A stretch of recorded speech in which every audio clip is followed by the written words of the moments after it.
Hey kids, you're listening to the internet's wettest podcast about video games, consoles, and pancakes. The SML Podcast.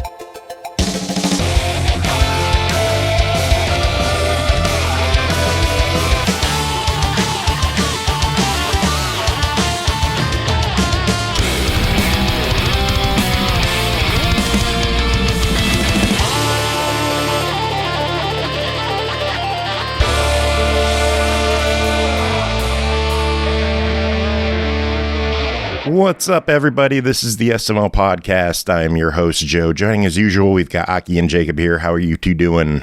I'm great. I'm all right. Got a bunch of DVDs today, but you know that because you sold them to me. Yeah, I did. Jacob, did you hear that I sold Aki like a shitload of movies?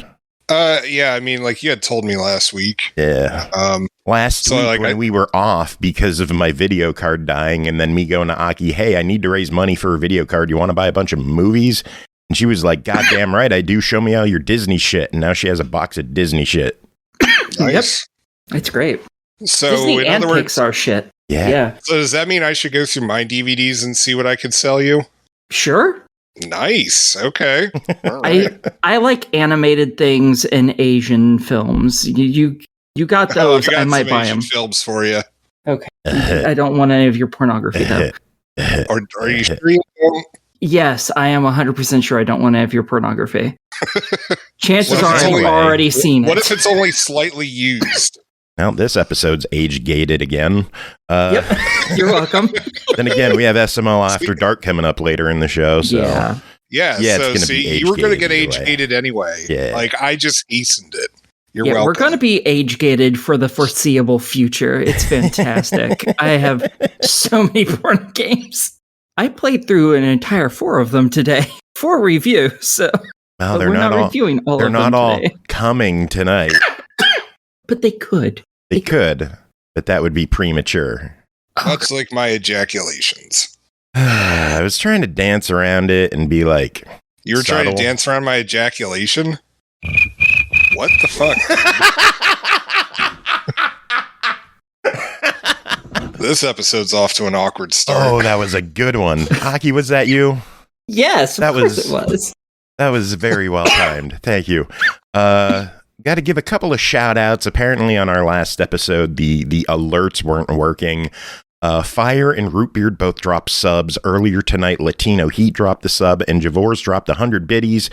So thank you everyone for chipping in towards my new video card, which is working okay so far, I guess. I mean, we're doing the show, so that's positive, I guess. What? Utah's going after... who said that? Root beer... What is this about Utah going after Pornhub? What? Oh, you didn't hear what Pornhub did with Utah? No. What? They completely banned Utah from the site. Because Why? Utah has a law where you have to like prove your age or like verify your age and with identification before you could browse a porn site. Oh, fuck that. So Pornhub was like, well, we could do that, or we'll just block Utah. Bye. Yeah, that's what I would do. Fuck We're it. next. Maybe. I'm fine with blocking Utah. I am perfectly fine with that. Let's do it. Oh, man. Forget Utah. Who needs them? Yeah, who needs you know, Utah? we can also block Texas and Florida too. I'm just saying, I'm fine with these decisions. Florida's turning into such a shithole. Well, yeah, that's because it needs to be underwater. That's all. Yeah, Rhonda running the state needs to stop it. So many stupid things that state Yeah. has done so recently. Oh yeah, did you hear that? Again, just about Florida. Sorry, folks. Disney has decided not to build a 2-point-something billion dollar set of buildings over there that were going to give Yeah, like it's gonna be some sort of like 2,000 new jobs or campus. something. Yeah. Yeah, and instead they're just keeping it in California. They were going to Nice. move it from Cali to Florida, and they're like, "Well, fuck this." Nice. Yeah. It's great. Also, and speaking of other Disney news, actually, the Galactic Star Cruiser's closing at the end of September. Yeah, I saw that today. I It didn't makes know me what sad. that was. And then I heard it was like $6,000 for like a 2 or 3 night stay. It was a minimum $4,800 for 2 people. Jesus. That might be why they're closing. On a 2-night stay. Yeah, but here's the thing. They got all the nerd money that they were going to, because like all the rich nerds who... No, I'm serious. Yeah. All the rich nerds who had the money were like, I don't know if I want to do that again. And then like all of like the middle class nerds who might be able to afford it, they blew all their money. There's nobody left. And on top of it, I guarantee Disney was studying the whole thing the whole entire time. Personally, I think they're going to reopen and make it like a cheaper hotel with similar features. Like I figured that I figured this whole thing was really just a huge test run. Yeah, I didn't realize how much money it cost to stay there at first. So I was like, why is it closing? They have to be making bank off of that bitch. It's a Star Wars themed hotel. The thing. That's the thing. It costs them a ton of money to like run and operate, to build, operate, and get everything done. But the data that they get from it is absolutely fucking ridiculous. And on top of it, nerds were paying them to collect the data. Mm-hmm. Like, that's about right. Like, so whatever they decide to do next. Data?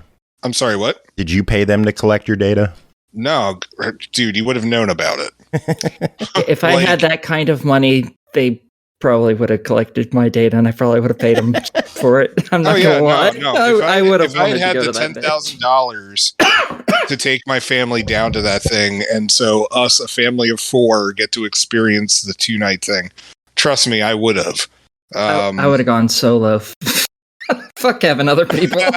You would have gone solo. Yeah, God. What? I hate you both. I didn't mean to make that fucking pun. You know me. I don't make puns. Fuck that. Yeah, but Jacob made it, and you're guilty by association. Yeah, that's true.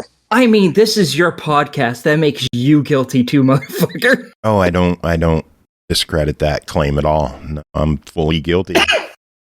I've given you 2 a platform, and it's disgusting, and I hate it. Root Beer bringing up some news. Did you hear SpongeBob is going to be in Power Wash Sim? No, but that does not surprise me either. Is he just going to be a sponge that you can use to wash things, or that would be great if they actually added new like tools that you could use that would just destroy the dirt even quicker. Honestly, I hope it's just you get to clean Bikini Bottom. Pretty much. But it's fucking underwater. How are you going to power wash that bit? I don't like Aki, that. have you ever watched SpongeBob SquarePants? No, I have taste. Shut up. Things regularly get set on fire in there. Like, fucking trust what? me. Oh, yeah. This is so dumb. Science and physics don't exist in this show. Like, I hate that. I hate that so much. I know it's a children's show, but still, what do you hate? That or Thimber's joke in chat? Did you hear about Mickey's favorite road trip destination? It's Minnesota. I think I hate the joke more. Man. Y'all missed us on our week off. Game Pass news. A lot of games coming to Game Pass. It's been a while since I said that, but we've did we officially move into the news? Yes. Yeah, right now. Oh, I thought we were just bullshitting about Disney. I mean, we were, and then they brought up... Listen here, fuck snort. Yeah, listen here, fuck snort. Yeah, but no, like, SpongeBob's Nickelodeon, not Disney, so... Oh, who cares? It's news, motherfucker. Let's get to it. Like, you gotta keep things kosher. You keep them on 2 different plates. We went from one kid topic with the movies, then over to Disney, then over to SpongeBob, and now we're going to get to Game Pass. Or do you have something else you need to talk about? It's Jacob. He always has something more he needs to fucking talk about because he never fuck up. I mean, if we're going to talk about like Disney stuff, I'm really looking forward to the last Indiana Jones movie, which also the 4 current movies are coming to Disney Plus at the end of the month. And then Paramount Plus gets Young Indiana Jones Chronicles.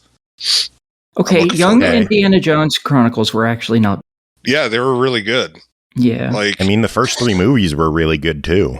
Yeah, I didn't mind I don't want to see the Crystal new one Skull. just because that last one sucked so bad. I don't trust them. I didn't mind it. Like, honestly, I didn't mind Crystal Skull at all. I thought it was still better than Temple of Doom. Yeah, you're losing points with me. Let's get to Game Pass news. I'm sorry that you prefer Kate Capshaw screaming for 2 hours. Like, okay, Shia. Slap him now. Can I just slap him, please? Just let me slap He's him. defending Shia LaBeouf, and you want to slap him? You want to touch that? Good point. Yeah. Good point. I would Listen defend here, Shia fuck snort. over again. Yeah, actually, Kate Capshaw, like Willie, like she sucked. Fall into She the abyss actively ruins of the my whole gaping movie. butthole. There you go. Oh, I can actually change how low that is for me somehow. Nice. What the fuck was that? That was a clip think from we- a wrestling broadcast. Sure, it was. Yes, Isaiah Cassidy. And That was a guy? yes, and the best part is it was preceded by I knew you'd come. yeah, that's pretty much how it went on the show. It was beautiful. AEW is fantastic. But yeah, Game Pass. Let's get to Game Pass news. A bunch of games coming to Game Pass this week. We got 4 games. Hold on. We have to do last week's as well since we weren't here for it, so people know all of it. Huh? We didn't have a show last week. We need to do the Game Pass stuff for both weeks. I mean, the Game Pass was only announced this week, so there was nothing last week. Oh, okay, awesome. Yeah, it was announced on Tuesday. Ah, sweet. And on top of it, like, you really think people listen to this I podcast do. to get the like up to date video game news? I do. Yeah, I actually, I I think use people it listen for to us that. for the news, and then they like tune out when we talk reviews, and they just skip to what they want to hear. No. I'm Yeah. not saying people don't listen to us for news, but I mean, like, for like the up to date stuff. I mean, like, if they were really like gleaning that much about like. So That was this really week we got FIFA 23 through EA Play joining console and PC, which Okay. FIFA, It's the same thing that you've played for the past like 20 years, folks. Have Close. fun, whatever. and then May 18th today we got 3 games. We were only supposed to get 2, but we got a bonus third one. We Yes. got Eastern Exorcist on console and PC, Ghost Lore on console, and Superland 6 inches under as a surprise launch from Humble Games. I'm actually kind of interested in that. I've heard a lot of good things from the first Superland, and it was on my wish list, but it was taken off of Game Pass before I managed to get around to it. Oh, now this What- one's on Game like- Pass. Well, what is it? You play as a gummy thing, and I don't know what the fuck it's about, but it looks fun. Oh, Yeah. okay. That was a Deal really with good that. description. Thank you. You're Deal with welcome. That was a really shitty description. Fuck off, Aki. Well, you know. Next Suck it, Hick. week on the 23rd, Planet of Lana is hitting console and PC on day 1. Nice. Hopefully I get that to review. Danger Zone. May 25th, Cassette Beasts is hitting console. Massive Chalice is joining Game Pass, and Railway Empire 2 is launching on Game Pass. Thember states Superland is a puzzle game. There you go. Now you know it's a puzzle game. Land. Super. R's before the A. Uh-huh. Well, thank you. Yeah. And then May 30th, Chicory, A Colorful Tales, hitting Xbox Game Pass on console and PC, which I know a lot of people are excited about that one. That one's been pretty popular on PlayStation, so it is making the jump over, and we get to check it out. Yeah, that one looks kind of cute. Not my type of game, but it looks very cute. Yeah. But with the good comes the bad. There are 5 games leaving Game Pass. Europa Universalis, whatever. PC strategy game, that's going away, whatever. Evil Genius 2 World Domination is leaving. FIFA 21. That was a fun. The Evil Genius 2 I thought was pretty fun. Although it definitely feels more like a PC game than a console. That's because it is. Well, yeah, no, I know, but I'm just saying. Yeah, FIFA 21 is leaving, obviously, because 23 is joining. Floppy Nights is leaving, and Lawn Mowing Sim all going away. Okay, Howdy, so Dino, nothing how are you doing? too serious this time. Yeah, That's nothing too nice. crazy. I think this is one of those weeks where we're getting more good then we're losing. So this is a pretty good one. Yeah. Sorry to all you lawn mowing lovers out there, but I'm sorry. I'm sure they'll come out with a watching paint dry simulator for you eventually. Fucking hate mowing the lawn. I don't know why anyone likes it. It's fun in video game form. No, it's when not. You don't have bugs to deal with.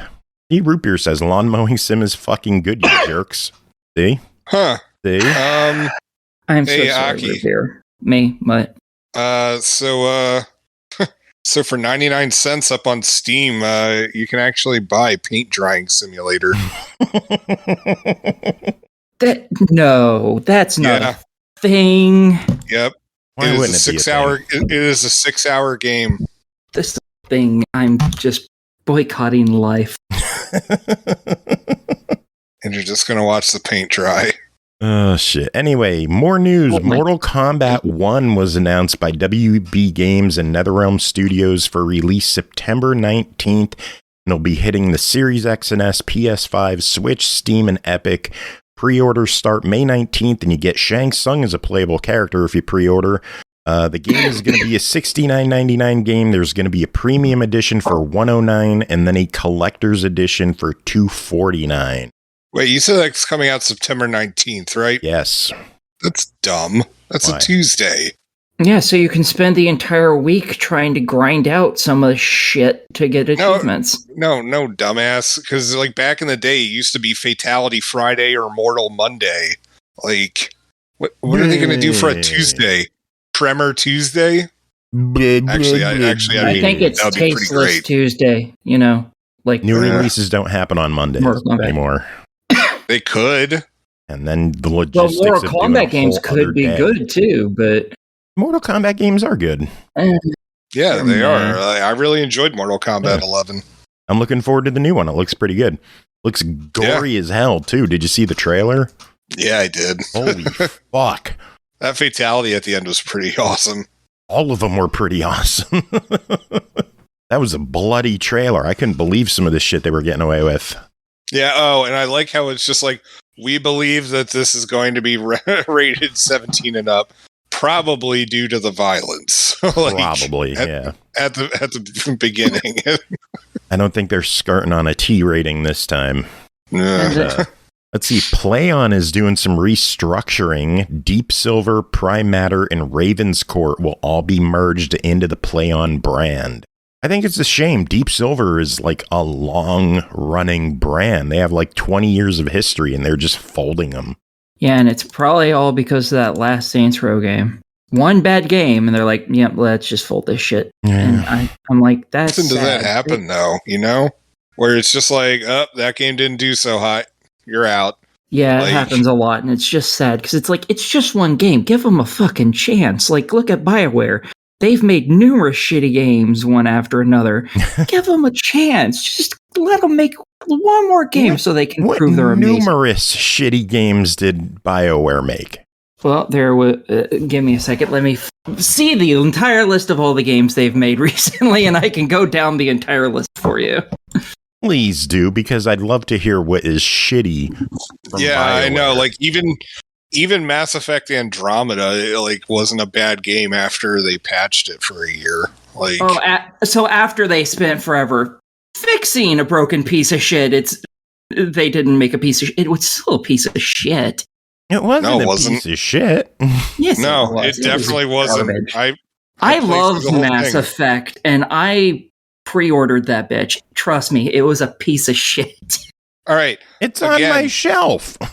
Yeah, I but bought it. Did you play it all the way through? Not all the way through, but I played it all the way through. Joe can tell you, I pre-ordered that game before I even had an Xbox One to play it on. It just sat there waiting for me to play it. And then when I finally did, it had been out for a year. And so when I played it, it was like a seamless, fine experience. I didn't have any of the issues everyone else did at launch, obviously, because a year's worth of patches fixed the damn thing. I mean, it still wasn't horrible at launch. It had issues, but it wasn't an abysmal bad game like Aki's claiming. Anthem sucked, yes, but that's about it.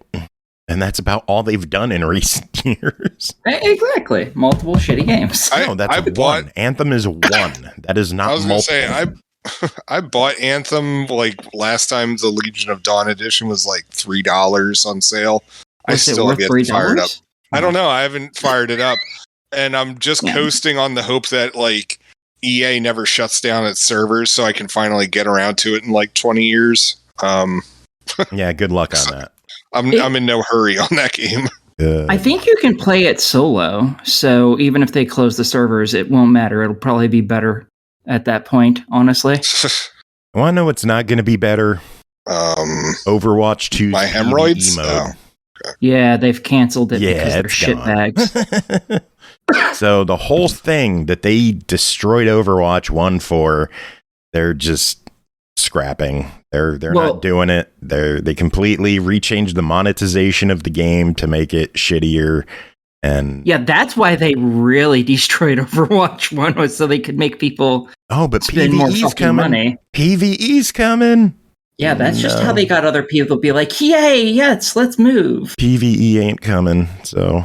That was the only thing I was even remotely interested in for that shit. I was like, when they do PvE, I might actually play it. And now it's just like, fuck this. I have no interest in that game at all whatsoever anymore. Timber has a good point. Luckily, Xbox didn't buy them yet, because if so, they would blame it on Xbox. No, this is Activision making their own stupid mistakes. Some good news. Series X and S expansion cards are finally dropping in price. Ooh, how much did they drop? Like 1%? 10%? A chunk. The 512 gig cards were originally $140. They're down to $90. Oh, that's actually a really decent drop. 1 terabyte went from $219 to $149. Okay. And 2 terabyte dropped from $399 all the way to $269. Nice. So okay, those massive price drops on those cards. They make them a lot more palatable to buy now. I still wish there was a way to plug more than one into your console. Yeah. Yeah. What's up, wrestling referee? How are you doing tonight? And yeah, the new games are 250 gig inside. It's crazy how big games are getting. Yeah. Well, at least there's another piece of good news. It seems like Stray is coming to... And like how you cut out when you were mentioning the platform. Perfect time to come into Commodore 64, maybe. We don't know. Aki just left. Yeah, who knows? To Xbox, obviously. Yes, it has been rated for Xbox One and Series X and S. I'm kind of excited for that, because I've heard a lot of positive things about it. Positive. I knew that immediately after I said that, and I was like, I hate my life. Oh, don't be so catty. You knew it or you mew it? She was just kidding. You guys hurt Listen my fucking here, soul. fuck snort. We got more to talk about. Sales figures. Everyone loves sales figures, right? Sure. No. The Switch is over 125 million units sold worldwide. That's pretty crazy. That is insane. And on top of it, Mario Kart 8 passed 53.8 million units sold. Awesome. So like half of Switch owners own Mario Kart 8. That is ridiculous. That doesn't surprise me though. Like, no? Nah, I mean, for like, it's a solid family. I mean, because if you think about it, like, I mean, it's a solid game to begin with, but it's also a really solid family game too. And so, like, it really just caters to everybody. Like, the only people who aren't going to buy it are people who actually hate Mario Kart. Yeah. Which it does have its haters, which surprises me. I don't know how people could actively hate Mario Kart, but... I mean, because obviously you know that Shrek Kart was the true king of that kind of genre. Very true. Tears of the Kingdom. 10 million units in 3 days. I mean, that is staggering. Yeah, I can't remember the last time a game sold that well, except maybe like Grand Theft Auto. Does Call of Duty really move that much in 3 days? Yeah. Huh. Yeah. Like, I mean, like, I would have figured, like, like in a month, but I didn't think like in 3 days. But oh no, Call of Duty is still like one of the biggest things every year.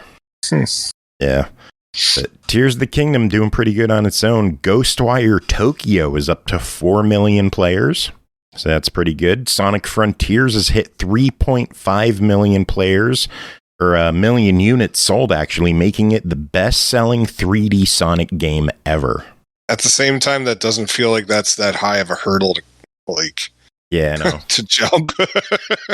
But, oh, wait. Oh, that would include the Sonic Adventure games, too, wouldn't it? Yep. Oh, wow. Okay. Yeah. All right. Then that is nothing. The previous best was Sonic Generations, I believe. Hmm. Tears of the Kingdom is physical only, I think. Yeah, I think those numbers were physical only numbers. It didn't include anything digital, which is even more mind-blowing. But Hogwarts Legacy is up to 15 million units sold, proving once and for all that boycotts work perfectly. Yeah. Yeah. Let's see. Pac-Man 99 is ending October 8th. They're ending services for that one, so that's going away. However, and the DLC stops being sold in September. Yep. However, if you've purchased it all, you'll still have access to all the single-player shit in the game. Yeah. You bought the DLC that gives you the single-player stuff. You get to keep it. Online mode will be gone. Let's see. Atari has fully acquired Night Dive Studios. The acquisition has gone through and it is done deal. So Atari owns Night Dive. Good talk. Good talk. No, I was trying to remember what Night Dive does, but they pretty much they're the ones who brought back like oh shoot. Like they bring back like fairly obscure 90s shooters that like should have done better but didn't, like, and they released like remastered versions, right? Yeah, they okay. I think what game they've done. They're I've reviewed like Shock, Doom 64, the Turok games, stuff like that. I think Power Slave was the last one that they did. Maybe. I think because that was a weird ass one that I was just like, I could see how this got skipped, but like people shouldn't have. Hey, like it was a pretty interesting experience. I liked it. Last bit of news I have is that it was teased some form of DLC is coming to Dead by Daylight involving the one and only Nicolas Cage. More info will be announced July 5th. But, after he steals the Declaration of Independence. We gotta steal the Declaration of Independence, and then I have to murder some campers. I wonder if it's going to tie in with, or wait, that Renfeld movie's already... That's already out on... Well, no, I meant like it's already out, like you can buy it, though. I think so, yeah. Yeah. I don't know. What kind of news do you two have? Anything? Oh, Thimber saying the RPG visual novel Red Moon Lost Days is now available for Sega Saturn. That's interesting. I had to process that for a second. Yeah. Sega Saturn. That's cool. That's not a system you hear much with homebrew. Yeah, no. I'm a fan of like whenever they make or when people make new games for old systems. I was reading about there's going to be some NES game that you can buy soon that is going to have online multiplayer. Like, I think it does it through like your Wi-Fi or some shit, I think. But, yeah. That's crazy shit that they do with old consoles. It's weird. Yeah. So, Aki, any news on your end? Aki? You die? Oh, she has to take the dogs out to potty. She just messed. Oh. Jacob, any news? No, Nothing? I'm not by my computer. I'm actually like laying in a recliner. So, lazy bitch. I know. I am very lazy. Well, should we move on to reviews then, or is there anything else you want to discuss? Not really. No. I think we should we hype our merch again that no one needs to buy? I mean, that's the thing. I mean, was that announced on Tuesday's episode? Briefly, yeah. The merch. Well, then you can talk in length about this. Length. There's not much to say. It's just my video card blew last week, and to help raise money, we are doing a string of merch. You could type !merch in the chat. It'll give you a link to our storefront. We have a handful of different shirts you could pick up, whether it's Ball Squad or Wet Pancakes. We have a more expensive shirt specifically that says Video Card Fund 2023. Why is it more expensive? Because my video card died. Yep. Yeah. There's also an apron, which I really enjoy, and I think I'm going to buy the apron myself. You're going to buy your own apron? Yes. Why wouldn't I buy my own merch and have my own merch? I want to wear a Jacob's Gaping Butthole shirt on the show. Wait, hold on. Did we approve that? I don't know. I thought you did. It doesn't have your face on it or anything. It's just a black hole. Okay. Awesome. I approve. Are you going to buy one, Aki? One what? Exactly. Someone's taking their dogs out to shit. Not my dogs. I went to ask if you had news, and I didn't see your message that you left. You were just like, Aki, where'd you go? Yeah, no, my news was the stray thing and the PvE thing. That was it. That's all I had. We were just chatting about the merch, and I do like the apron. Stuff. I know, the apron is so good, where instead of kiss the cook, it says kiss the, oh god, a fire. Yeah, I do like that. The only problem is I don't really wear aprons. So, now you can wear one. Or you could get SML, the tote bag. It's such stupid shit. Like, I'm trying to think what other dumb shit I could think of to offer.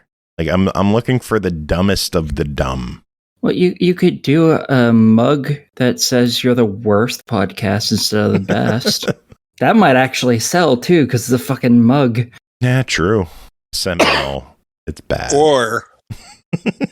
Or you get one of those mugs that like has like have you seen those mugs that has like a shelf for cookies in it? No. Oh, all right. So you're supposed to put it like warm milk or something like that in there, and then like you dip your cookies in it and stuff like that. Anyways, you get one of those, and then on it, it's like SML podcast. This mug is the most helpful thing we've ever done. I don't think they offer that though. Yeah. Well, we're just going with what Stream Elements offers. But if there is no other news, we should probably dive into reviews because we got a bunch to talk about. You two ready? Yep. Jacob, you ready? Yeah, I'm all right. You're starting. Okay. You ready? Yes. Are you ready? Aye, Captain. First game to talk about tonight is Mega Man Battle Network Legacy Collection, developed and published by Capcom, released April 14th on Switch, PS4, and PC. Volume 1 and 2 are $39.99 each, or you can pay $59.99 for the complete collection. The Battle Network is back. Get ready to jack into the net to face off against deadly enemy programs in electrifying grid-based battles, and search the net for rare and powerful battle chips to build the ultimate deck of special moves. We talked about this one 2 weeks ago, and Jacob, we going to focus more on like some of the bonus stuff in the. Wait, what? I don't know. Well, what more do you want to talk about with this? I mean, honestly, I mean, you put time into the second game, yes? Because we more covered the first game the first time around. Well, the first collection. Yeah, the first collection. Say the first. Yeah. I assumed I was reviewing like what you get in the second collection. So I'm going to run with that, especially since I've been in the Mega Man community. Oh God, like 20 odd years. Get your cane out, old man. Tell us about the game. Yeah. So anyways, so previously, I had done Mega Man Battle Network Legacy Collection Volume 1, which is, the first 3 games of the series. The second volume is volumes 4 through 6. And 4 was we should mention is 4 Red Sun and Blue Moon, 5 Team Proto Man and Team Colonel, and Mega Man Battle Network 6 Psybeast Gregar and Psybeast Falzar. Yeah. So those are the 6 games you get in this package. So So Mega Man Battle Network 3 and 4 were kind of, I remember them being kind of decisive among the fans at the time, because a lot of people saw it as like, oh, it's heading towards Pokemon, stuff, splitting it up between two games, and like the battle chips were different between the games. However, 4, if in case you haven't played it before, 4 through 6 are also tactical RPGs. You're moving Mega Man on a grid on one side, and you have the enemies on the other, and you can use these different chips, both as offensively and defensively. And after each round, or I wouldn't say round, but like after a certain amount of time, you can choose which chips you're going to use again, and just battle through that way. But with Mega Man Battle Network 4, it introduces this dual soul mechanic, which is very similar to how the original Mega Man games, both Mega Man and Mega Man X, they would get their enemies' weapons after defeating them. And so with Mega Man Battle Network 4, it introduced the dual soul mechanic, which acts very similar, and you could just grab like the abilities of different net navies. 4 is also it also has like this do you remember in Pokemon Yellow how like you had to pay attention to what Pikachu's various moods were? Well, if you like that mechanic, then Mega Man Battle Network 4 is going to be right up your alley, because you have to pay attention to Mega Man.exe's moods and stuff like that as you're progressing throughout the world. And if he gets to be too negative and too like battle weary, all of a sudden it's going to introduce dark chips into your battle loadouts, and these are going to have different effects, and are only available when Mega Man is in these, in this mood. So there's some different bells and whistles that you're going to get in these games, but overall gameplay is the same. They also look very much like the other Mega Man Battle Network games, so depending on how you feel about that art style and whether you're okay with looking at the same assets, essentially like the same graphic assets, for 6 games throughout the series. I mean, it's one of those things you just have to be okay with it. I mean, you're getting a nice history lesson in a collection with this series, which is, it's also kind of disappointing because now that I've finally gotten to play these games, because, I used to just have to read about everyone on the message boards, like what they were having to say about the games as they were playing them. Now I got to experience them too. And it's just, I do kind of feel like the level of disappointment with them, it's just like, they're not bad. Like, there's definitely nothing bad, but it also just felt like there wasn't as much innovation happening with these titles at the time. And it's a really cool concept, but then it feels like after the first 2 games, they really were chasing that Pokemon style for everything, and it's just they wouldn't let it go and let Mega Man Battle Network be its own thing. I mean, it's weird because it's just I don't want to say that the games are disappointing, because they're not, and they're still a blast to play. Yeah. But it's just, you get to see where you wish the series had gone. Or what, just, you mean still existing? Well, yeah, partially, but also it's just, by the sixth game, honestly, it's really just, I mean, it's frustrating because it almost felt like as I fired it up, I was like, all right, well, I'm going through the motions. Let's see what happens in this one. Yeah. It's there, That being said, though, if you're a fan of Mega Man or a fan of just the Battle Network series, or even if you're a fan of tactical RPGs, this collection's definitely worth checking out. Like, I mean, I've had a blast with it. Like, don't get me wrong. Like, I realize, like, you know, some of what I'm saying is like, yeah, it's not as good as the other ones. It's still awesome. Like, don't get me wrong. Like, I highly recommend checking this out, and I really wish Capcom would release this to Xbox. Agreed. Bring it to Xbox, Capcom. Damn you. Because Switch is just not enough for this, and like,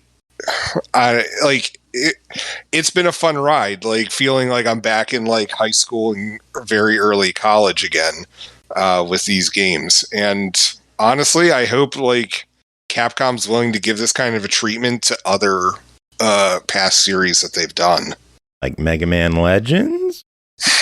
We can only hope. They'll never do that. Like, they'll never do it.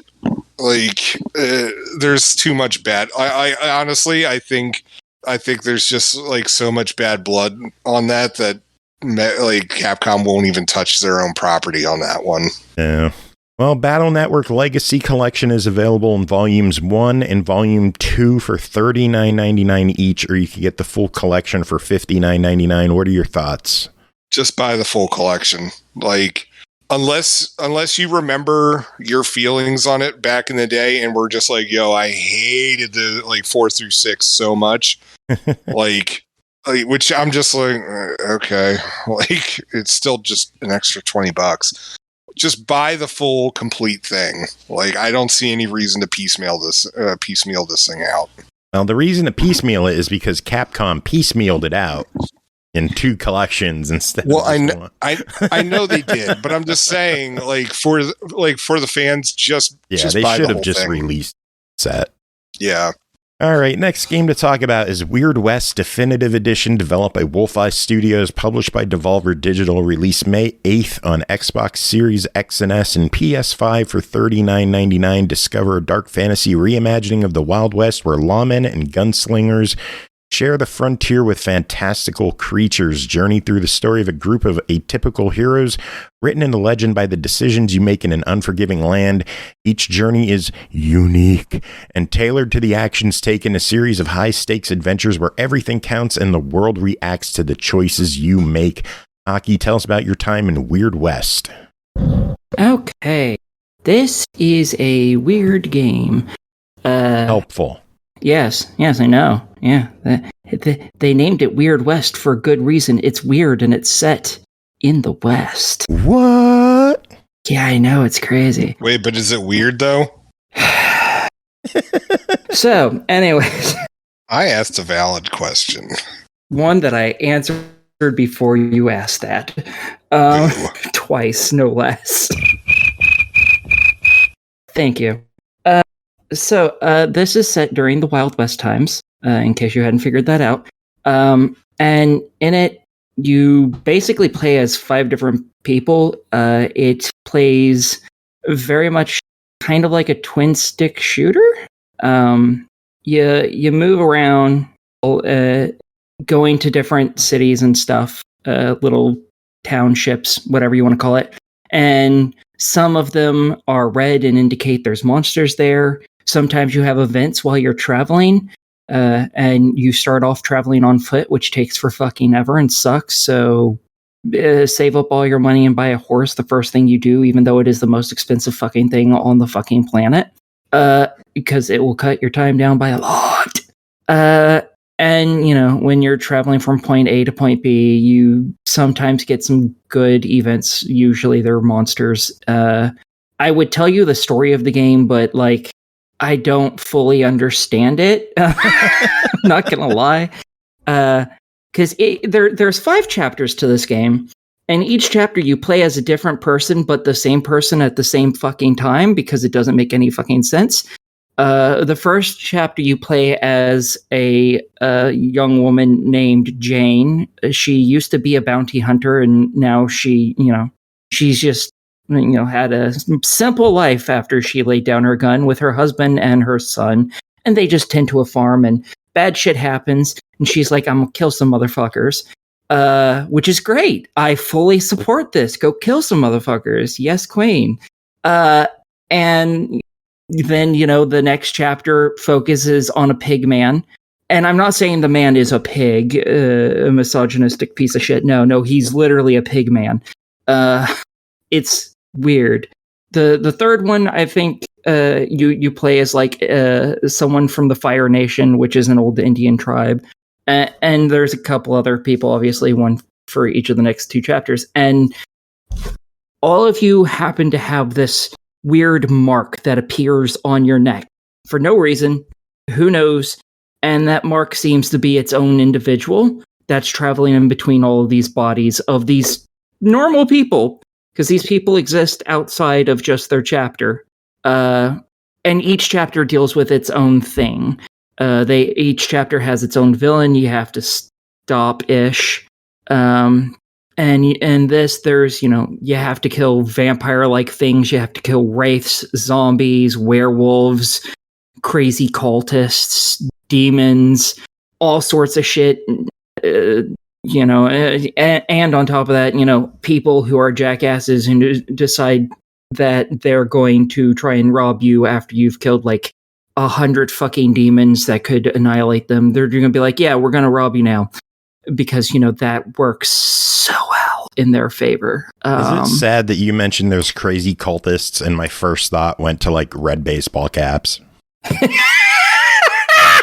They kind of are. And in this, it does some auto-targeting when you've aimed towards them. It auto-targets them. The problem with that concept is you can also shoot other things, environmental things, that help you kill the shit out of people. Like, let's say there's, a gigantic TNT red barrel.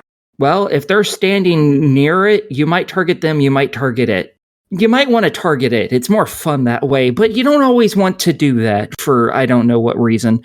And the thing goes boom real well.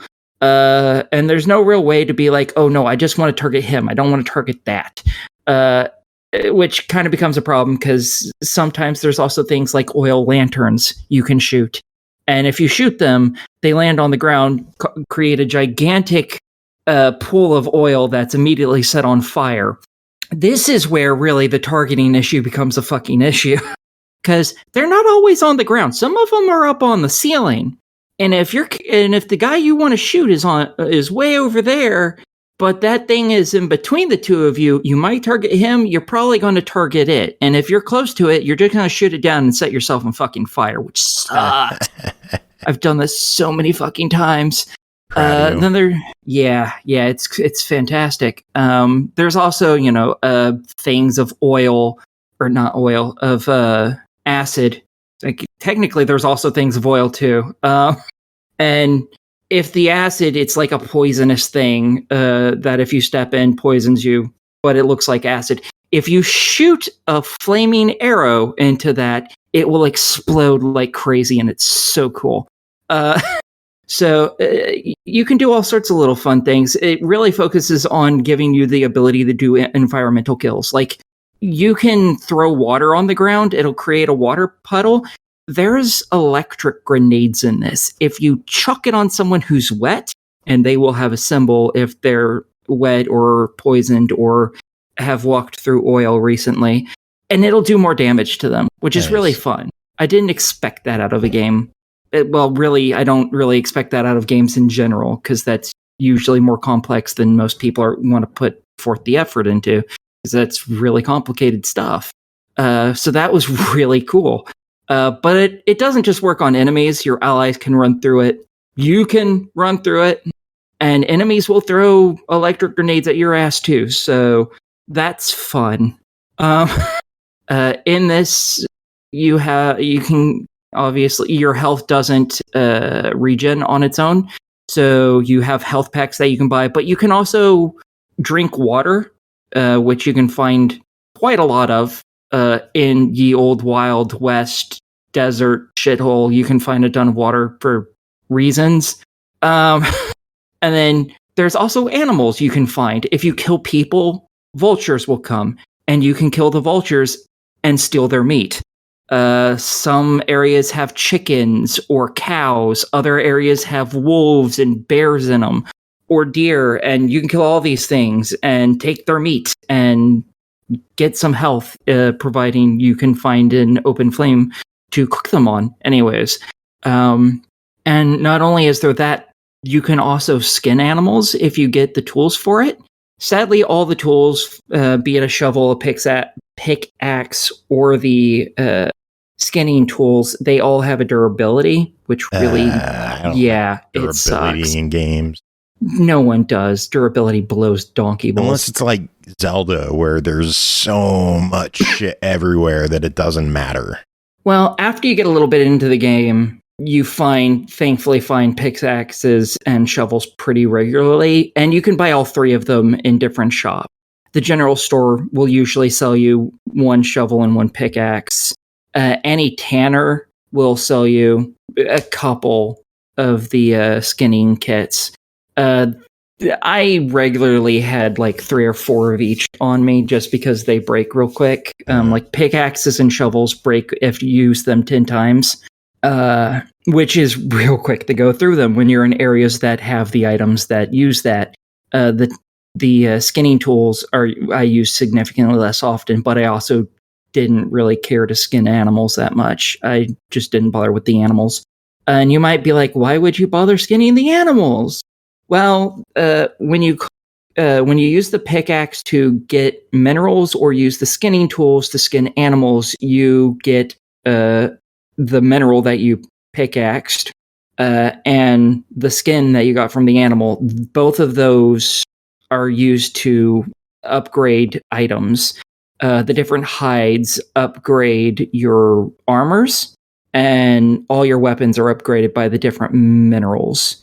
And when I say minerals, I'm not talking, oh, you found steel, because that would make sense.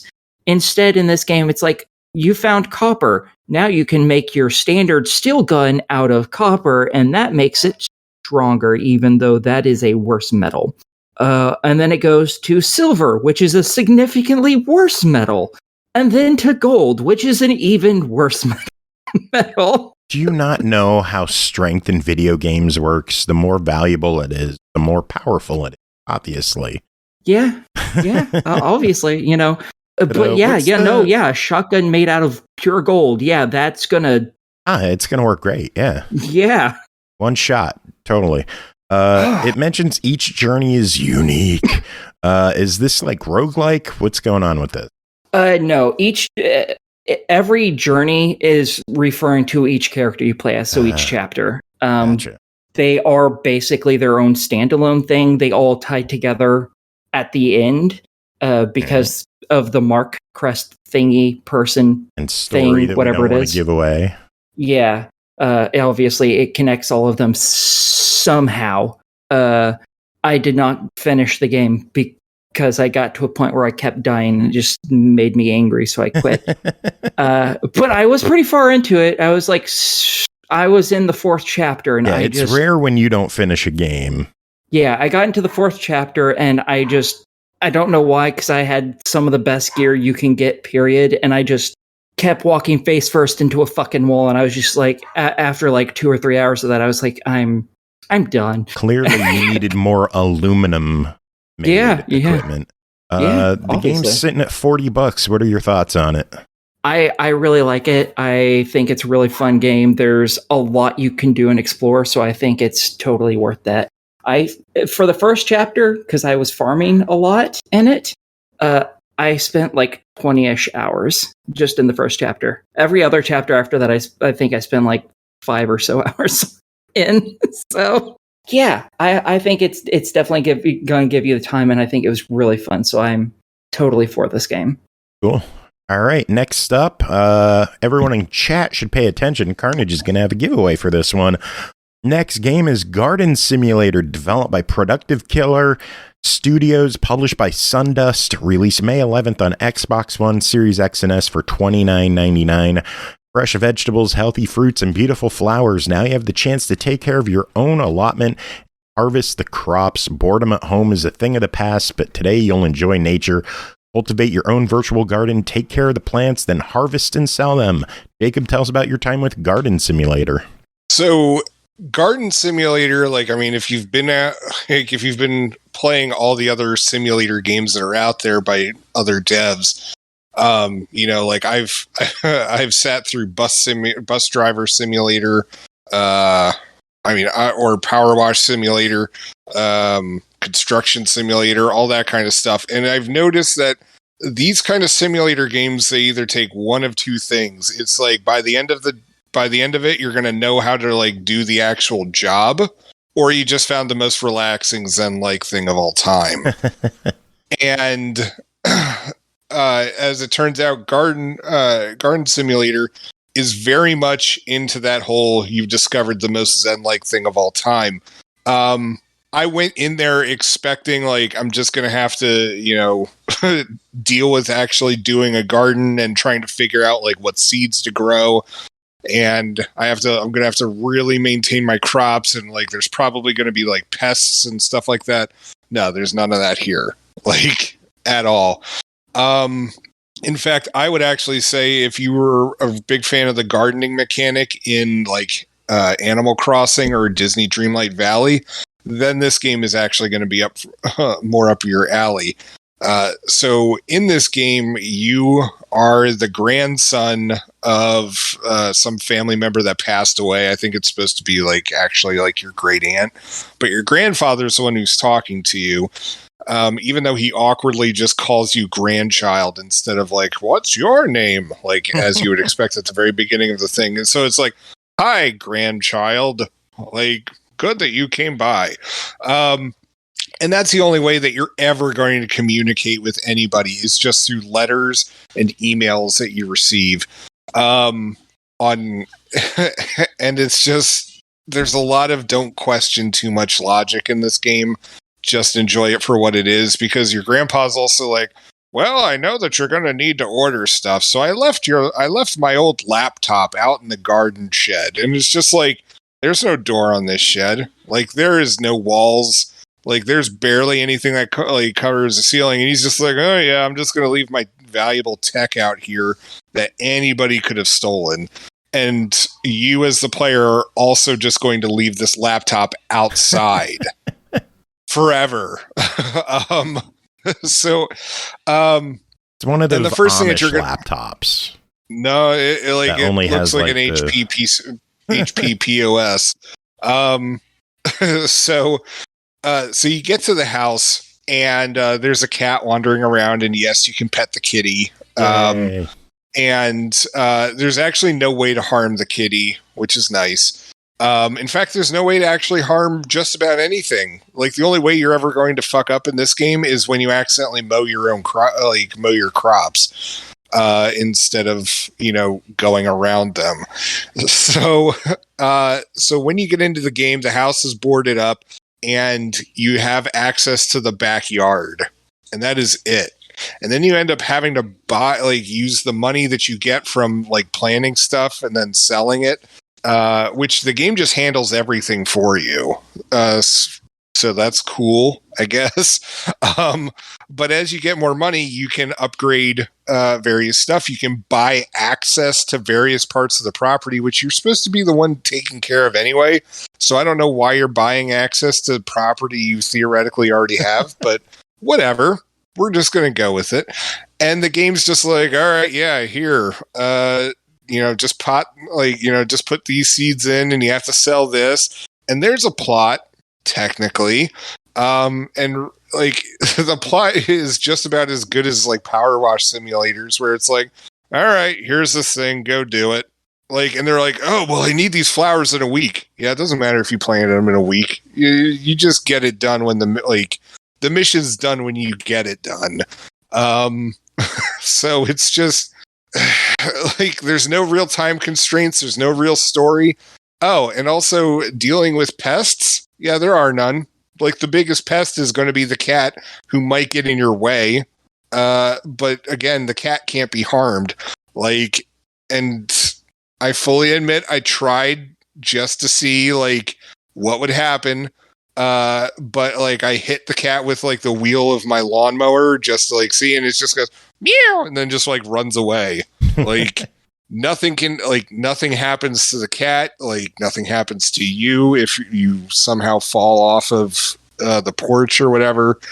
But yeah, you just plant the crops, you water them, and then you can pretty much call it a day, or you could just keep ordering shit online, then like plant more stuff, and then you have to space it out. And ideally you're going to want to space it out so when you do run that lawnmower, you don't run over your own crops like I did. But yeah, honestly, like you should see how my lawn looks. It is phenomenally terrible lawnmower job. Like there's just like random weeds all over the place just because.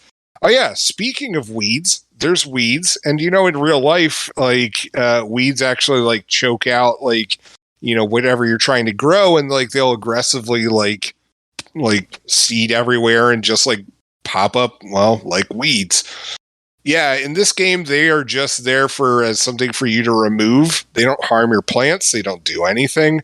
In fact, not a whole lot of the stuff does anything. You can also, if you don't feel like watering your crops that day, eventually they'll like dry up, but they won't die. They'll just wait for you to water them again, and then you just pick them up. So honestly, I had a really good time with this game. Like it was very chill. As I said, if your basic farming in games is like Animal Crossing or Disney Dreamlight Valley, then this is right up your alley. But anyone who is expecting anything hardcore, like ridiculous, like oh my god, if my garden doesn't make it this summer, I don't how am I going to win at the county fair? And like I don't know, something like my family will starve because we don't have a Target nearby. If you're expecting like any kind of storyline like that, or like stuff that gets really involved, like you can use fertilizer in the ground. Is it going to matter? No, not really. Like stuff's just going to grow a little bit slower. So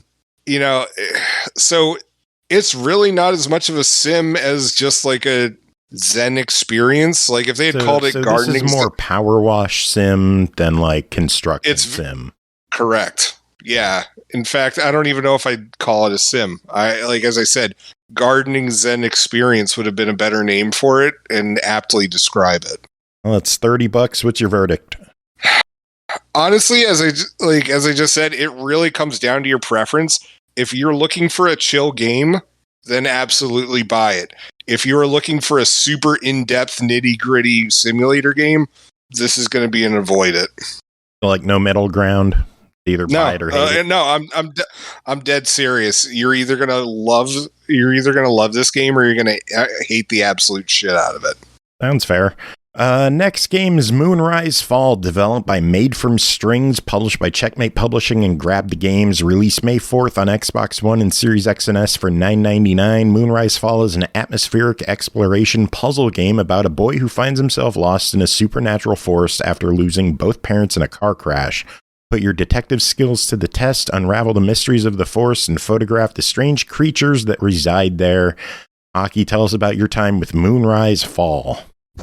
Okay, in this, you play as some young kid who maybe died? Possibly? Not sure. And then you appear in this weird fucky wucky place. This is kind of a walking sim, sort of. You just kind of walk around this place and enjoy the ambiance. Throughout it, you can find these weird little critters that there's a little journal that shows up, and it tells you, hey, this is generally when it comes out and stuff, and then you can take pictures of them. You probably don't have to. You can find candles to pick up. You probably don't have to. And yeah, you're just walking around. It doesn't really have much of a story that it tells you, but you appear to maybe be in the land of the dead. I'm not sure. And you just go through different areas. And I like how your voice just gets more high-pitched the more confused you get with this game. Like, there's this thing here, and then maybe it does this, and then maybe it does this. Yeah. It does this. It just gets a little higher. That's very much something I do. Yeah. Yes, is discover why the boy has been trapped in this strange place and by whom. Yeah, I'm going to tell you right now that no.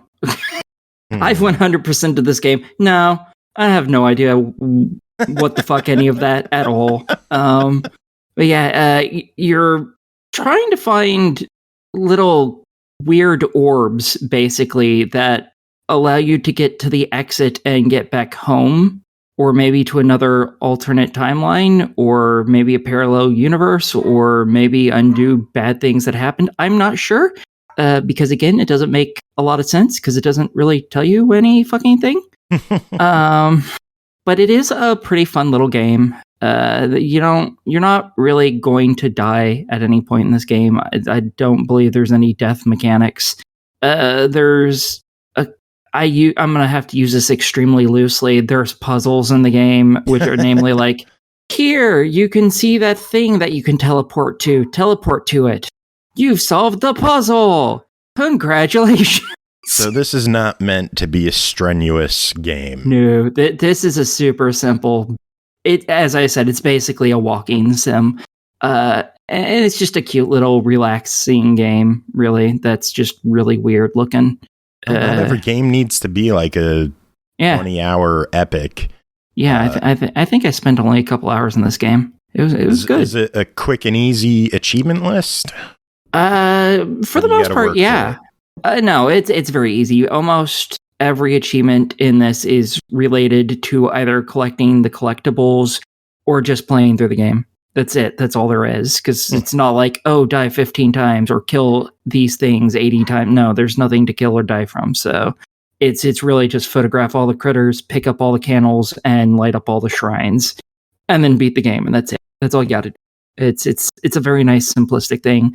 Finding some of the items isn't necessarily the easiest, but almost all of it is really simple. And once you figure out, you can check the journal and figure out where creatures are.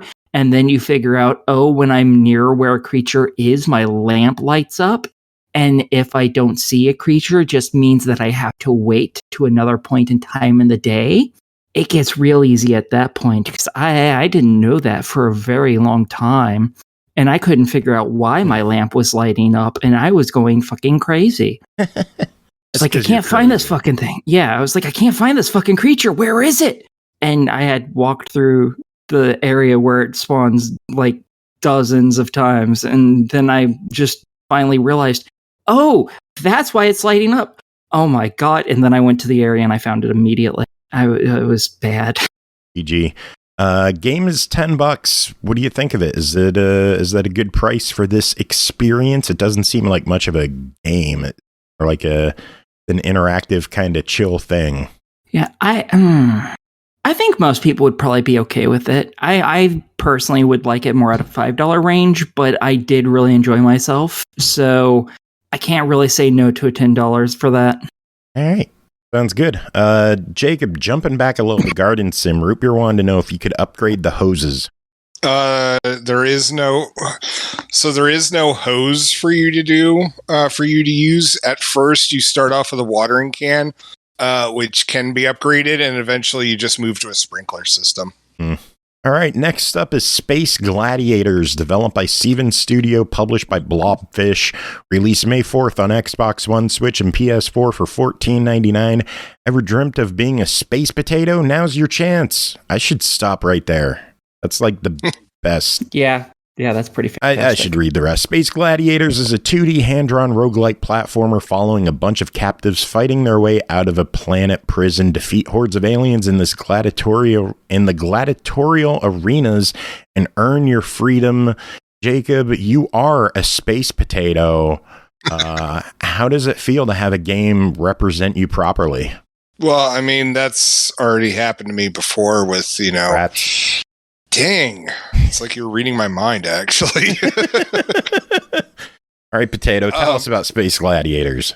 So you are this alien potato-ish thing that gets thrown into this dungeon, and initially the game starts off with a tutorial, thank you, which explains how everything works. And pretty much it's just you have to keep fighting until you die, and then you start over again. Yeah. Yeah. And it's very similar to like a Dead Cells or an Isaac in progression, where you'll find random items to start off, and then you just go through room arenas. You fight all the enemies in there, or you proceed through traps if it's a trap room, or you pick up an item if it's an item room, and then you just move on to the next room. You get to the end of an area, you take out a boss rush kind of gauntlet at the end. Eventually there are actual bosses to beat. It's fun. It's addictive. Yeah, I'm not gonna lie, I usually don't like these types of games, but this I was actually having a blast. The game does throw out health fairly regularly, so you can keep the adventure going. And at the same time, of course, you can also find defensive stuff that can help, with your health or your magic or your technology. Yeah, technology. Thank you. And it's just, like, I just hope that your reflexes are quick, because you're going to need them to get through some of these traps and avoid some of these monsters. But, like, honestly, the game never felt unfair, which I do appreciate. Like, things can get frustrating and overwhelming at times, but it never felt like the game was throwing bullshit at you. No. Like, I do appreciate that. I will say, when you see items, make sure to read what they do, because I've instinctively at the very start of a run just picked up all the items that were there, and I've picked up an item and everything else disappeared because I didn't read. So you got to pay attention to what you're picking up. Yeah, or it could just like do wacky stuff like you can't attack horizontally. That was a fun one. All right, so you got that one too. Also, I like the fact that like waffles are what give you life. And did you notice that like in the options menu, like there's actually an option to turn off waffles? Yeah, and then it turns into like weird berries. Although I did notice if you have the fruit on, if you don't turn waffle mode on, some of them give you more than 1 HP. Huh. Yeah, I've had a berry give me 3 HP before. Ooh. So I actually turned off waffle mode in hopes that I could keep getting good berries. I will leave waffle mode on for the rest of my life. That is fair. Yeah, I do enjoy a good waffle.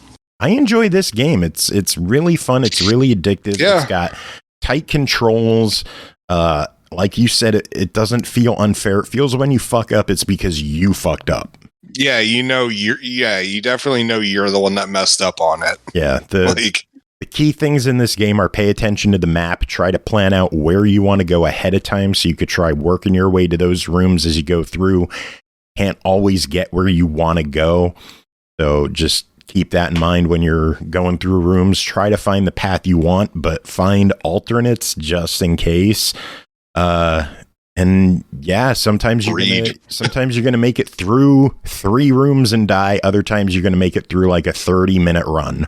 It just depends on how well you do, what items you get. That's the charm of a roguelite, is not knowing what's coming up. And after a run, you earn XP that carries over to permanent upgrades and stat boosts and whatnot. There's unlockable characters you could get in there. There's a lot going for this game, and I think for $15, it's an easy buy it. Yeah, I was gonna like when you talked about the unlockable characters and stuff like that. One of the things also I really liked about it was how varied the different enemies are, and I like the art style too. Yeah, really good art. Yeah. What do you think for $15? For $15, it is a solid game. I'm a cheap ass, but I would definitely pay $15 for this. Like, I had a blast. I'd recommend it. Cool.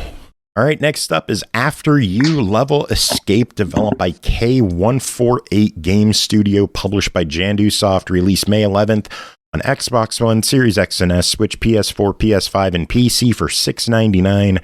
After You Level Escape is a game of puzzles included in the narrative. They are not easy puzzles. You will not have help. You will not be able to save when you want. It's gameplay based on exploration, reading notes, and deduction to solve the puzzles. Aki, tell us about your time with After You Level Escape. All right. So you wake up as some fuck nugget one day, and there is literally no one around. And I don't mean no one in your house. I mean no one. You are alone. You are the last person in this planet, it seems, and you're kind of a piece of shit. Yay! This is a walking sim / puzzle game. It's very much kind of an escape the room type game, except for the room isn't a room. It's usually a level. The puzzles range from finding codes to trying to figure out patterns and things. Some of them get pretty fucking complicated, I'm not gonna lie. I had to use a walkthrough for 3 different puzzles. Ooh. Yeah, and after I saw it, 2 of them I was like, okay, I understand how you got there. I wouldn't have gotten there, but I understand. One of them I'm like, I don't understand how you even got here. Which ironically was the last puzzle in the game. I'm like, I have no idea how the fuck you got this or anything, whatever. Wow. That doesn't sound like a good last puzzle. No, I'm sure I probably missed something. Maybe. I'm not sure, because I really do not know how they got the answer. But in this, you play through, I think it's 3 or 4 different areas, basically. They're tiny little areas, and each one has a multitude of different puzzles in it. The first one is just your neighborhood, like the 4 houses, in one of which is your own, and a bar. And basically each little house has notes strewn about it that are written by various characters, as well as hints to how to solve a specific puzzle for that building. And you need to solve them all in order to progress to the next level. And yeah, at first I was like, oh, you're trying to figure out where the hell everyone's been, and then you drive to work for some reason. And there's no one at work either, but I don't understand where you went from, oh, I need to find my wife, to I'm going to work. I don't know where that line was. And yeah, each area has, 3 to 5 puzzles in it. And they're all of varying degrees of complicated as fuck. For instance, one of the puzzles was you heard barking from a shed, and you're like, oh, there's a dog in there or something. Okay, it sounds like a vicious bastard dog. I don't want that open. And then in another area close to it, you find basically binary. And then you figure out, oh, the dog's barks are this binary, and that tells me a code. That's an easy one. If in case anyone's like, oh, that sounds that's an easy one. That's a really easy puzzle. They get so much fucking harder. Jeez. Yeah, that was like one of the first puzzles, which is why I was happy to say it, because it's like one of the first like 2 or 3 of them. It doesn't seem like there's much to the game, though. Like, reading the features, there's only 3 locations in the game, okay, and it says more than 10 puzzles of different difficulty. That it doesn't seem like a lot, but it's not like it's an expensive game. Yeah, it has 3 areas. The first one's your neighborhood, and then there's like a rest stop area, and then there's your workplace. In the first, in your neighborhood, there's like 5 major puzzles, 4 or 5, something like that. At the rest stop, there's like 4, and at the workplace, there's 3 or 4, and that's it. All the notes you find do give a little bit of life to the world, but since there's literally no one but you in the world, it's still really fucking dead anyways. And there's not actually a lot here, but it is complicated. If you like puzzles, this isn't bad. If you don't like puzzles, this sure as fuck is gonna change your mind. I can tell you that. Well, the store page says if you like narrative games with integrated puzzles, which also have some difficulty, this is your game. So for $6.99, is this their game? I can't say that this is a narrative game at all, but it's a decent-ish puzzle game. So yes, the narrative is not explained until the very last level, where it gives you actual important information that explains any part of the game to you. The other 2 areas, no real story to be told. So, but I think it's a fun little puzzle game. So yeah, I'm for it. All right, next up is Varney Lake, developed by LCB Games Studio, published by Chorus Worldwide Games, released April 28th on Xbox One, Series X and S, Switch, PS4, PS5, and PC for $9.99. Summer 1954, a perfect vacation awaits three best friends playing games, making crazy plans, and running from bullies till they meet the vampire. What really happened that summer at Varney Lake? Jacob, what happened? Well, I can't tell you all the details. What happened? I can't tell you all the details because otherwise I'm going to spoil the story for you. And honestly, with I forget what they're calling it. Pixel Pulps, I think. Is that what the series is called? I don't. I think it's something like that. Yeah, the Pixel Pulps collection. Yeah, honestly, I'm pretty thrilled with these because. I did the Mothman 1966 one 2 weeks ago, and this one is a semi-sequel to it. Like, it's set in the same universe, but like the events of the first game don't really affect. I mean, they don't. The events of the first game don't affect this game at all. So there's not. It's not like Mass Effect where like. You have to like pick and choose, and like your decisions will carry over to the next game. It's not like that. And so our story starts off in the 50s with three kids who have to figure out how they're going to spend their summer. And it's like kind of like a resort town ish kind of thing. And so like there's this one girl who's there like for 1 month, like every summer. And these three kids are also like they're single kids, like they're the only ones in their family, and so they all hang out with each other because they have no brothers or sisters. And you're pretty much just trying to figure out what to do. The kids have this idea that they're going to buy the old drive-in and start showing movies and stuff like that, And it's this project that they always talk about.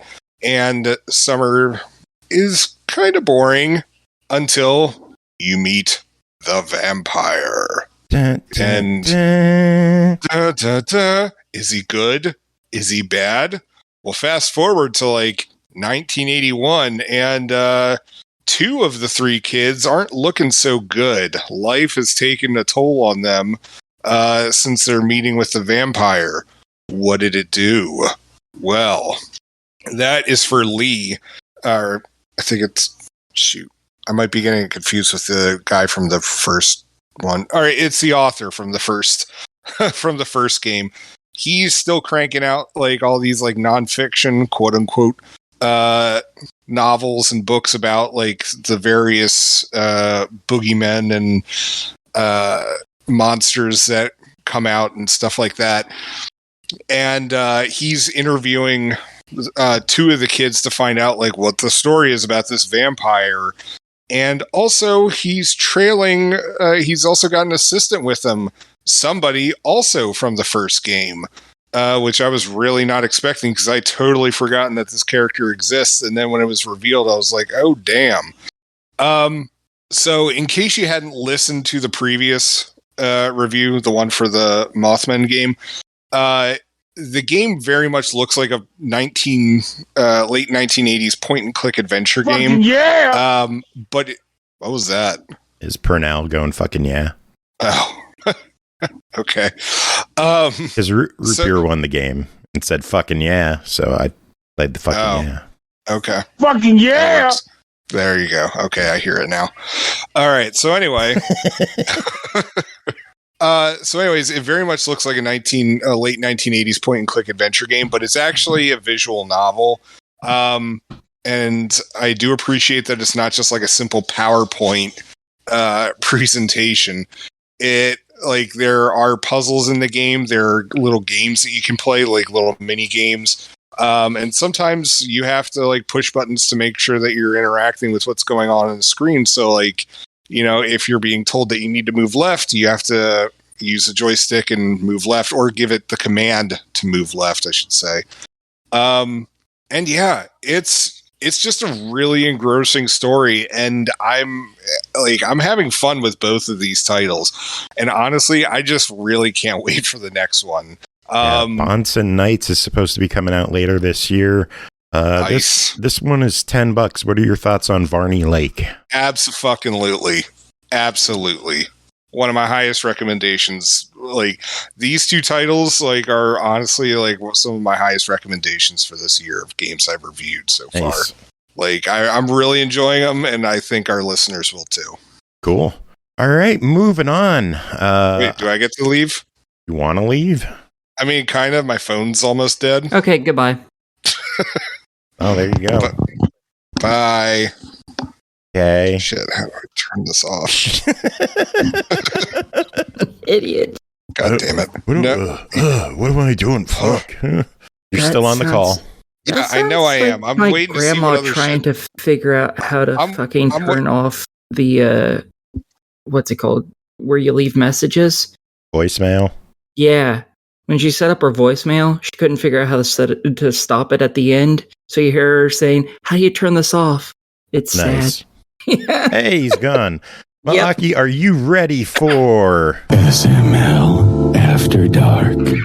Brown chicka wow wow. Yes. I like the clips. The sound clips are fun. SML After Dark. No, I do miss the whole intro theme. Should I play the whole theme?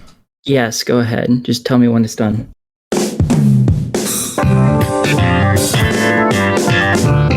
SML After Dark.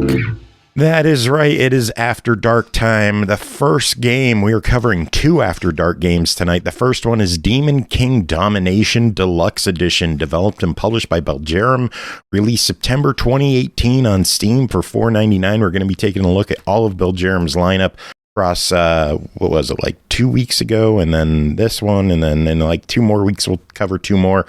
Become a Demon King, defeat the warrior princess, and claim her body in an erotic RPG visual novel. Aki, tell us about it. Okay. In this, you play as the super Chad demon named Malos. And you know that there's this princess, I guess? A hero girl who's coming to kill you ineffectually. And Coming? you've decided... I knew you'd come! I love your face! And so, yeah, you end up having her march right into your throne room because you're the biggest, baddest motherfucker that's ever existed, and you're going to deal with this bitch on your own. And you get a few options to actually talk with her throughout this, but most of this is actually just combat. And by that, I mean you see her character across from you. You both have health bars, and then you have 4 options, I think it was, of what to do. And you just click it, and that's your move that turn. And you just go back and forth. And it has multiple endings to it, because that's really all the gameplay there is. There's 3... technically 4 endings, and in which, you know, all of them is, I don't know if I would necessarily call them good endings because you're a bad guy, but good for you endings, I guess. All of which where you turn her basically into your slave through various means. Yeah, that's the entire plot of it, is just making her your little bitch. And yeah, 90% of the game is just the combat. There's, I think, 5 different phases to it, I think. 4 or 5, something like that. And they all go moderately quickly. The thing is, when you replay it to get a different ending, the combat doesn't change. It's whatever move, the 5th move she uses is the same every time you play. The 12th move she uses is the same every time you play. So you're expected to get basically the same ending over and over and over, where technically you lose the battle to her until you figure out the pattern and then win, and keep doing that until you've gotten through all the phases. The great thing about this is there's a walkthrough. So you don't have to spend 12 hours figuring out how to fight and win each round, because once you do enough damage to her, it moves to a different round and I believe her health bar basically goes back up. Yours does not. You just stay permanently fucked. So you can get pretty far and then die. And then you have to figure out, okay, how can I get that far again without sucking as bad? So if you play this legitimately, I don't know how long it's going to take you, because it's going to take you a long fucking time. If you use the walkthrough, you can get all of the endings in like an hour, which I suggest, because it's nice just to get through them real quick. And yeah, that's really all it is just, the few what was that? mostly You cut out him for a being a second bragger. there. Oh, I said it's mostly just 5 phases of fight and then occasional parts where they talk to each other. Mostly him bragging and telling her how she's worthless and he's so much stronger. And her being like, oh, I'm the holy hero. I'm going to win. You're garbage. I'm going to defeat you because you're evil. Cliched stuff, basic. This is what, hero the first setting. one that they did?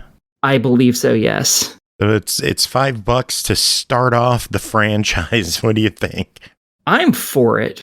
I don't see a lot of especially porn games, that are like, oh, here's a fighting mechanic, and depending on how you do in it, determines what kind of ending you get. You don't get a lot of that in porn games. Usually they're just visual novels, and that's it. So I really like this. I thought, oh, this is a cool, interesting little thing. So I'm for it. Yeah, 100%. Cool. And then we got one final game tonight with SML After Dark. Called Magebuster, Amorous, Augury, developed and published by Belgerum, released January 2019 on Steam for $4.99. Fight a magic duel against a haughty mage girl and show her the power of an evil spirit in an erotic RPG visual novel. Augie, what's going on in this one? All right. You play as Zarek, an imp spirit of basically lust because he's bored as shit. And you have been summoned by a shitty little rookie mage, and you're about to show her that that's a really fucking stupid idea. This, again, has the same battle mechanics. These are the only 2 games that do out of their lineup, which is sad, because I really like the concept behind this. This one has like 7 or 8 different endings, and I think it took me like 3 hours to beat this one. And that was, again, with a walkthrough telling me exactly how to fight, because I didn't want to spend like 20 hours trying to figure it out myself. And yeah, this one, you don't win all of them. You actually lose in some of them. Some of them, she kicks your ass and you get turned into her familiar, which means you turn into her slave. Some of them, you kick the shit out of her and turn her into your plaything. To go back to your realm with. Some of them you escape free into the world to wreak havoc and bang as many bitches as you want. And there's even, for those of you who like the nice stuff, there's even a lovey-dovey ending. And it's actually kind of cute. But one of the best things about this is the opening. I have never seen a porn game with an ending or a opening as good as this. When your character is summoned, they obtain a body to the preference of whoever summoned them. That's the lore anyways. So you're summoned, you turn into this guy. You just turn into the guy. You don't turn into a guy with clothes on, just a guy. So you appear there butt-ass naked, and she immediately freaks out, and your character just thinks that's the funniest fucking thing on the planet, and decides to tease her with it. And he's like, oh, well, you summoned me to your preferences. She's like, no, put some pants on. He's like, oh, you must have wanted to do some really naughty things with me. You gave me such an amazing package, and then did some pelvic thrusts to wiggle his dick around. And it's so funny. I loved it. Oh, Jesus. The single best opening in probably any game I've ever played. Good Lord. Oh, it's so great. And just, this has a lot more classic visual novel stuff in it, because in between every one of the phases of the fights, you actually have bits where you can choose options of what to say, and those will completely change the feeling of the fight. Because you can be like, oh, I'm just going to tease her, and she gets really embarrassed, or you can be really nice to her and she starts to swoon, or you can be the biggest piece of shit and she just gets really fucking angry. And it's fantastic. Sadly, that doesn't change how the fight goes in each phase, which is a real missed opportunity. I think it would have been awesome if you pissed her off and she did more attacks, so it completely changed the fight afterwards. But sadly, that's probably a lot more complicated than they could do at that point. But yeah, there's a lot of endings to this, and just the way the characters interact with each other, the visual novel part of it is actually really well done, and I really like how they interact with each other. So yeah. Seems you like you, I can't talk. Seems like you liked this one. Yes, I honestly, out of the 3 games of theirs that I've done on review so far, because the other one that I didn't do today was Slimy Sextant, which I did a few weeks ago, I think this one might actually be my most favorite one out of the 3. It's just the way they interact with each other is just, I really like it. While some of the characters in Slimy Sextant, I really liked how they interacted with the main character as well. But this one, it's just because there's only the 2 characters, it may be significantly shorter, but just the way they interact with each other, I really liked. I thought a lot of it was funny. So yeah, I'm all for this game. Cool. Sounds good. That is so terrible. So terrible. Don't keep doing that, because you're going to regret... You're going to regret it if you keep doing that. I I love the soundboard on fucking Discord. It's gonna ruin shows. Yeah, I'm so glad you stopped doing that one, though. Yeah. You have any final words to end? No. Music this episode, I don't know what the hell to play. Bloodhound Gang Foxtrot. I can't play that on the show. That's licensed music. I can't play licensed music and not get a copyright strike on YouTube. Fine. It's a good Everyone song, go though. listen to that on YouTube, because it's all over the fucking place. Unicorn. I just think... Charlie. Matter of fact, listen to that, and then also listen to Bad Touch, because it just works so well with the ending of this. Stuff. All right. Do you have any final words to end the show? No, not today. Nothing? I played 4 porn games to completion today. I am mentally overtaxed, okay? Just,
Bye.